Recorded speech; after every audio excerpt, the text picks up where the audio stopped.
अभिनेता श्रेयस तळपदे आणि आलोक नाथ यांच्या विरोधात फसवणुकीचा गुन्हा दाखल करण्यात येतोय। उत्तर प्रदेशमधल्या गोमती नगर पोलीस स्टेशनमध्ये गुन्हा दाखल झालेला आहे। क्रेडिट कोऑपरेटिव्ह सोसायटीच्या 5 सदस्यांविरोधात गुन्हा दाखल आहे। 45 गुंतवणूकदारांची 9.12 कोटी रुपयांची फसवणूक केल्याचा आरोप आहे।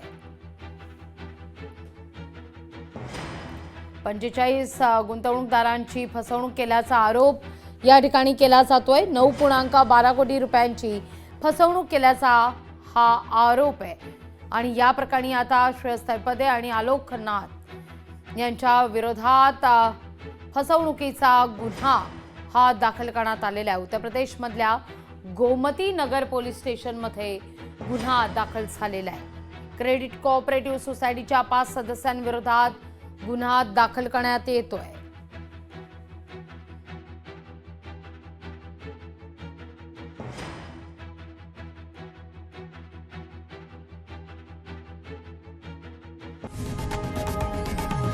लोकशाही मराठी ऐका, पहा, जागरूक रहा।